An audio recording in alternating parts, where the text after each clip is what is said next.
ऐसा लगता है कि president Trump has kind of lost his positivity. President Trump का जो उनकी बॉडी लैंग्वेज है और इवन जो उनके वर्ड्स हैं वो बहुत ज्यादा मेलो हो गए। प्रेसिडेंट ट्रंप के जो काउंटर टेररिज्म चीफ हैं जो केंट, जो एक उन्होंने बाकायदा ट्वीट किया और ये कहा कि बहुत सोचने के बाद मैंने ये फैसला किया है कि मैं इस पोजीशन से स्टेप डाउन कर रहा हूं। आपका सिटिंग चीफ काउंटर टेररिज्म का ये समझता है कि आपने झूठ बोला था, आपने रीजनिंग ही गलत दी थी। इससे ज्यादा डैमिंग रेजिग्नेशन शायद ही हमने कोई और देखा हो। प्रेसिडेंट ट्रंप आजकल बहुत उदास उदास से लग रहे हैं और जितनी भी उनकी पब्लिक अपीयरेंसेस हुई हैं, खासतौर पर पिछले 8-10 दिनों में, ऐसा लगता है कि president Trump has kind of lost his positivity. जो जिस तरह से वो बात किया करते थे और जो एक बिल्कुल ईरान के ऊपर एक जैसे एक हिस्टेरिकल अंदाज में बात करते थे कि हम ईरान को छोड़ेंगे नहीं और हम बताएंगे कि वहां सुप्रीम लीडर कौन होगा, हम बताएंगे वहां गवर्नमेंट किसकी आएगी। प्रेसिडेंट ट्रंप का जो उनकी बॉडी लैंग्वेज है और इवन जो उनके वर्ड्स हैं वो बहुत ज्यादा मेलो हो गए हैं, बहुत ज्यादा लो और एक तरह से लो ऑन स्ट्रेंथ भी नजर आ रहे हैं और लो ऑन मोटिवेशन भी नजर आ रहे हैं। ये सारी चीजें सिर्फ हम नहीं बात कर रहे हैं बल्कि सारे ग्लोबल ऑब्जर्वर्स इस बात के ऊपर परेशान हैं कि प्रेसिडेंट ट्रंप को आजकल हुआ क्या है, इतने बुझे बुझे प्रेसिडेंट ट्रंप क्यों नजर आ रहे हैं। मेरे हिसाब से इसके 3 रीजंस हैं और आज मैं तीनों सामने रखना चाहती हूं। कुछ पुराने हैं थोड़े से और कुछ थोड़े से बिल्कुल लेटेस्ट हैं, लेकिन जाहिर है बहुत ज्यादा पुराने तो हो नहीं सकते हैं क्योंकि अभी आज से 10 रोज पहले प्रेसिडेंट ट्रंप जो हैं वो बड़े एक्साइटेड होकर और छलांगे मार मार कर बताते थे कि ईरान को हमने घुटने टिकवा दिए हैं, ईरान को हमने वॉर हरा दी है, अब Iranian war is about to end क्योंकि Iran is about to surrender. कुछ दिन पहले की तो ये बात है। सो ऑब्वियसली अब जब वो अचानक से इतने लो ऑन एनर्जी और लो ऑन मोटिवेशन हो गए हैं तो the reasons can not be too old about it. These are indeed recent reasons, लेकिन कुछ ज्यादा रीसेंट हैं, कुछ थोड़े से कम रीसेंट है। बात कर लेते हैं सबसे पहले जो इस वक्त ज्यादा इंपॉर्टेंट मैं और ज्यादा एट लेंथ करना चाहती हूँ वो है जो केंट का इस्तीफा। प्रेसिडेंट ट्रंप के जो काउंटर टेररिज्म चीफ हैं जो केंट, जो कि 2 मरतबा बाकायदा रिपब्लिकन कैंडिडेट भी रहे हैं, इलेक्शंस भी लड़ चुके हैं और उनकी बताया ये जाता है कि इवन जो उनकी फर्स्ट वाइफ थी वो भी सीरिया में एक सुसाइड बॉम्बिंग के इंसिडेंट में जो केंट की जो पहली वाइफ थी वो मर गई थी और उनकी डेथ हो गई थी।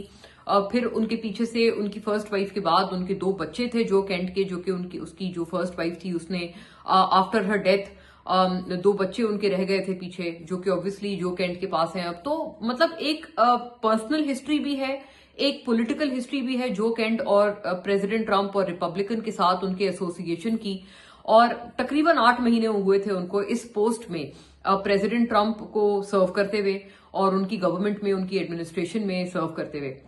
बहुत कुछ बातें जो एक उन्होंने बाकायदा ट्वीट किया और ये कहा कि बहुत सोचने के बाद मैंने ये फैसला किया है कि मैं इस पोजीशन से स्टेप डाउन कर रहा हूं। मैं सोच भी रही थी क्योंकि अभी it's not that old an incident, recently ही जो केंट ने ये रिजाइन दिया है। और मैं सोचती भी थी क्योंकि इतना स्ट्रॉन्ग वर्डेड, इतने उसमें स्ट्रॉन्ग वर्ड्स का इस्तेमाल किया गया है उस रेजिग्नेशन में कि वो अनप्रेसिडेंटेड है। मतलब जो एक हिस्ट्री ऑफ रेजिग्नेशंस है, जाहिर है कोई इंसान रिजाइन करता है तो अमूमन डिसग्रंटल्ड रीजंस की वजह से 99% रीजंस होते हैं किसी की भी रेजिग्नेशन के। उन सारे रेजिग्नेशंस में से अगर आप उसको एक मजमूई तौर पर भी देखें तो एक बहुत ज्यादा एंग्री और सैड भी कहना चाहूंगी मैं कि ऐसा लगता है कि एक शख्स जो कि बहुत ज्यादा पेट्रियोटिक था अमेरिका को लेकर, उस शख्स ने अपनी आंखों के सामने देखा है कि किस तरह से उसके प्रेसिडेंट की सोच बदली है, किस तरह से उसके प्रेसिडेंट ट्रंप को ब्रेन वॉश किया गया है। और किसकी तरफ से किया गया है? None other than Israeli government and Israeli Netanyahu. ये जो केंट की रेजिग्नेशन है, ज्यादातर बातें उसमें ये बताई गई हैं कि उस बंदे को कितना दुख है इस बात का कि प्रेसिडेंट ट्रंप की पॉजिटिव सोच को, से नो टू वॉर वाली सोच को से येस टू वॉर वाली सोच में तब्दील कर दिया है बेंजामिन नेतन्याहू ने। And he is sorry about it, he is angry about it, he is sad about it, he is sorry about it. उस पूरे रेजिग्नेशन में अगर आप उसकी वर्डिंग्स पे, उसके सेंटेंसेस पे ध्यान दें तो आपको समझ आएगा कि जो केंट को गुस्सा भी है, बहुत ज्यादा गम भी है और एक जैसे एक पेट्रियोटिक बंदा होता है ना जो कि बड़े एक शिद्दत से अपने मुल्क के लिए कुछ कर रहा होता है और कुछ अच्छा चाह रहा होता है कि मेरी कंट्री एक अच्छे पाथ पर जाए, मेरी कंट्री ऐसी हो, उसका एक विजन होता है अपने मुल्क को लेके। उस बंदे को दुख भी उतना ही ज्यादा होता है कि अगर वो देखे कि उसकी जो कंट्री है वो बिल्कुल ऑफ पाथ हो गई है, ऑफ ट्रैक हो गई है और बिल्कुल पटरी से उतर गई है। तो वो दुख उस बंदे के रेजिग्नेशन में बड़ा साफ साफ नजर आया। फिर उसने भर भर कर कई जगहों पे ये बताया उस रेजिग्नेशन में कि किस तरह से नेतन्याहू ने और इजराइल ने इन्फ्लुएंस किया है प्रेसिडेंट ट्रंप को और इस वॉर में ईरान के साथ बाकायदा घसीटा है, उनको किस तरह से खींचा है इस वॉर में और इसका हिस्सा बनाया है। मोर ओवर जो पहले जो पैराग्राफ है उसमें ही जो केंट ये कहते हैं कि ईरान की तरफ से हमें कोई थ्रेट नहीं था। अब इससे बड़ा वोट ऑफ नो कॉन्फिडेंस हो नहीं सकता प्रेसिडेंट ट्रंप के खिलाफ कि उनका अपना काउंटर टेररिज्म का चीफ, अब तो एक्स हो गया है, वो ये बात कर रहा है कि हमें ईरान से कोई थ्रेट ही नहीं था। तो इसका मतलब ये कि आपने जो पूरी दुनिया को आपने वर्ल्ड वॉर 3 जैसे एक ब्रिंक पर लाकर खड़ा कर दिया है, it was for no good reason. उसकी जो रीजनिंग थी, जो प्रेसिडेंट ट्रंप ने खुद कहा था कि हमें डर है कि ईरान हमारे लिए थ्रेट बनेगा, उनका न्यूक्लियर प्रोग्राम हमारे लिए थ्रेट बनेगा। आपका फॉर्मर जो चीफ है, बल्कि उसको मैं प्रेजेंट ही कहूंगी क्योंकि वो प्रेजेंट चीफ था आपके काउंटर टेररिज्म का, जब वो ये रेजिग्नेशन लिख रहा था, आपका सिटिंग चीफ काउंटर टेररिज्म का ये समझता है कि आपने झूठ बोला था, आपने रीजनिंग ही गलत दी थी। सो इससे ज्यादा डैमिंग रेजिग्नेशन शायद ही हमने कोई और देखा हो। मोर ओवर एक और बात जो इस रेजिग्नेशन में आइडेंटिफाई हुई है, वो मैं समझती हूँ एक तरह से जो गवर्नमेंट ऑफ पाकिस्तान का भी जो वर्जन है उसको सेकंड करती है। I tell you why. आप देखें इस रेजिग्नेशन में जो केंट कहते हैं कि जून 2025 इस डेट का जिक्र किया है जो केंट ने, खास तौर पर जून 2025, और कहा है कि जून 2025 से पहले आपकी सोच बहुत अच्छी थी। It was anti war, it was pro peace, it was pro mediation, ये आपकी सोच थी। और पता नहीं आपको जून 2025 के बाद से क्या हो गया। जून 2025 की क्या सिग्निफिकेंस है, हम लोगों से बेहतर ये कौन जान सकता है, खासतौर पर पाकिस्तानी और इंडियन से बेहतर, क्योंकि जून 2025 ही तो वो टाइम था। मई में एक्चुअली एस्केलेशन हुई थी। मई 2025 में पाक इंडिया कॉन्फ्लिक्ट, पाक इंडिया वॉर हुई थी, जिसमें पाकिस्तान ने इंडिया के कई सारे फाइटर जेट्स जो हैं वो मार गिराए थे। और 6-0 वाला स्कोर कार्ड, जिसको बाद में डोनाल्ड ट्रंप ने खुद ही 11-0 कर दिया था कि 11 तैयारे जो हैं वो उसमें गिरे थे उस जंग में। तो 6-0 या 11-0 वाला जो स्कोर कार्ड है वो भी मई 2025 का स्कोर कार्ड है, जब उस वॉर में बहुत एक क्लियर कट विन पाकिस्तान को मिली थी। और ये बात सिर्फ पाकिस्तान ने नहीं की थी कि प्रेसिडेंट ट्रंप ने 1 नहीं, 2 नहीं, 3 नहीं, नॉट 4, नॉट 5, मल्टीपल अपने एड्रेसेस में प्रेसिडेंट ट्रंप ने बताया कि किस तरह से field marshal is a great fighter और उन्होंने ये वॉर जो है इंडिया को बहुत बुरी तरह हराई थी। बल्कि एक बहुत एक्सक्लूसिव लंच पे आपको याद होगा प्रेसिडेंट ट्रंप ने फील्ड मार्शल को बुलाया था, और even not just the field martial, even जो एयर चीफ है पाकिस्तान के उनको बुलाया था, बिकॉज जाहिर है ये जो सारा कॉम्बैट था it was in the air, हवा में वो सारा कॉम्बैट हुआ था बुनियानुम मरसूस में। और जो इंडियन फाइटर जेट्स को पाकिस्तान की एयर स्पेस के अंदर 1 इंच भी दाखिल ना करने दिया गया, ये भी सारी जो कमिटमेंट थी ये एयर चीफ ने इसको इम्प्लीमेंट करके दिखाया था। तो this was the air chief, उनको भी बाकायदा बुलाकर एक बहुत ऑनर्ड मैनर में प्रेसिडेंट ट्रंप ने यूएसए में होस्ट किया था, व्हाइट हाउस में होस्ट किया था। सो ये सारा कुछ इसका एक बैकग्राउंड है। और उसके बाद president Trump had come in India, जब पाकिस्तान ने अपना रिटेलिएशन शुरू किया और एक के बाद एक इंडिया को अलग अलग जगहों पे टारगेट किया बहुत एक सिस्टमैटिक मैनर में। उसके बाद इंडिया जो है भागा भागा गया और उन्होंने प्रेसिडेंट ट्रंप को कहा कि आप प्लीज मीडिएशन कराएं, and that is when president Trump mediated. President Trump ने मीडिएट किया और पाकिस्तान ने फौरी तौर पर सीज़फायर का ऐलान कर दिया और वो वॉर खत्म हो गई।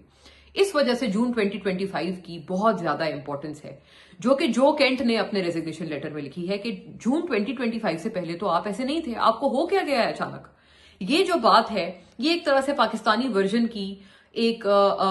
मैं कहती हूं ताईद है, बिकॉज पाकिस्तान में भी ऑब्वियसली यहां भी पाकिस्तान में शहबाज शरीफ को, प्राइम मिनिस्टर को, पीएमएलएन को बहुत ज्यादा इस बात पे क्रिटिसाइज किया गया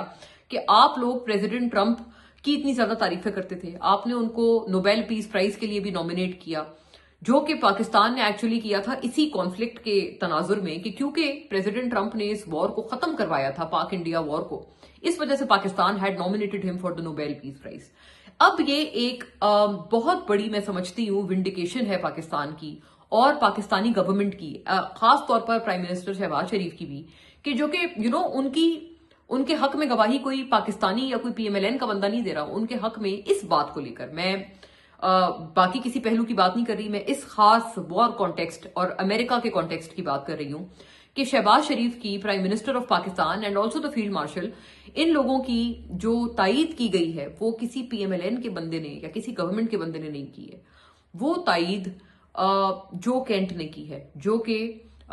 इनका काउंटर टेररिज्म का यूएसए का प्रेसिडेंट ट्रंप का चीफ था, और ही वॉज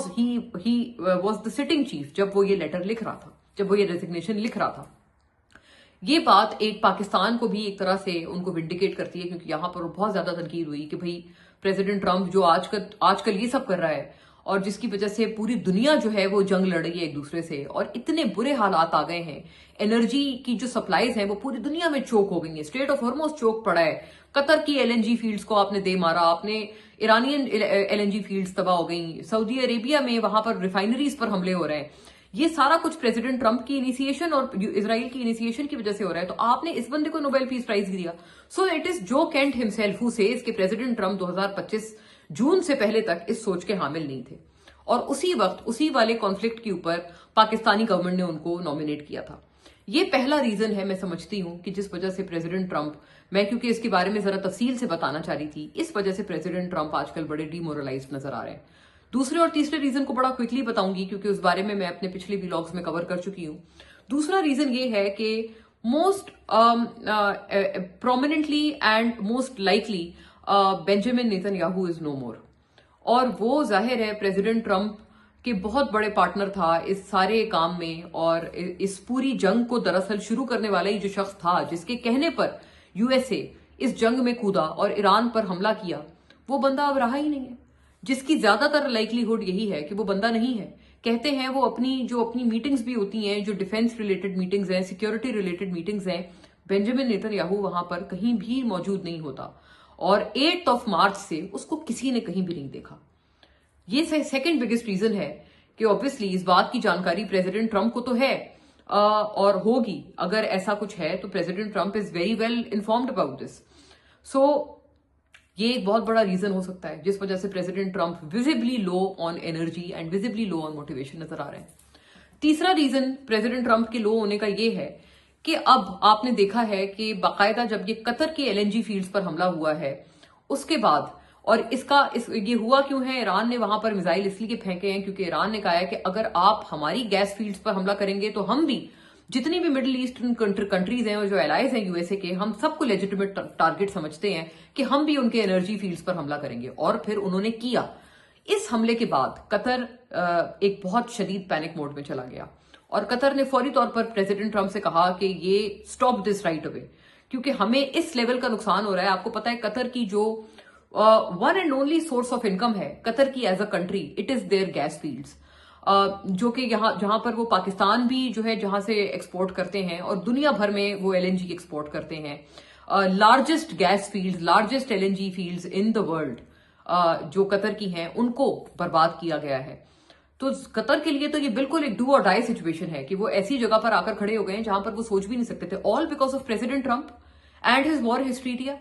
वो भागे भागे गए, प्रेसिडेंट ट्रंप से उन्होंने राब्ता किया, और प्रेसिडेंट ट्रंप ने फिर राइट अवे कहा कि इजराइल ने ये जो हमला था ना, जो ईरान पे किया, वो उन्होंने मेरी इजाजत के बगैर किया था, और अब मैं कह रहा हूं उनको कि आप मजीद हमले ना करें। और ये पहली स्टेटमेंट है प्रेसिडेंट ट्रंप की तरफ से जो कि से नो टू वॉर की शक्ल में सामने आई है। उन्होंने कहा है मैं ईरान को भी कहूंगा कि अब आप भी प्लीज मजीद हमले ना करें। इससे पहले आपने कभी सुनी थी ऐसी स्टेटमेंट प्रेसिडेंट ट्रंप से, जो कि कहते थे हमने ये वॉर जीत ली, जो कि कहते थे, ईरान को वार्न करते थे कि आपके साथ बहुत बुरा होगा, बहुत बुरा होगा, खबरदार जो आपने मुज्तबा खमेनी को अगला सुप्रीम लीडर बनाया। वो प्रेसिडेंट ट्रंप अब कह रहे हैं कि मैं इजराइल को भी रोक रहा हूं और ईरान को भी रोक रहा हूं। सो ये तीसरा सबसे बड़ा फैक्टर है कि जिसकी वजह से प्रेसिडेंट ट्रंप के अपने एलाइज उनसे बहुत ज्यादा नाराज हो गए, और वो कह रहे हैं कि आपने हमें किस हाल में लाकर खड़ा कर दिया है, जिस वजह से president Trump is visibly low on energy. और जाहिर है if the main man is kind of low on energy and he is banking of from the war, तो उसके बाद कुछ हमारे लिए भी पॉजिटिविटी बन जाती है कि शायद इस वॉर को अब मजीद आगे नहीं खींचा जाएगा, और शायद ये वॉर आने वाले कुछ दिनों में खत्म हो सकती है।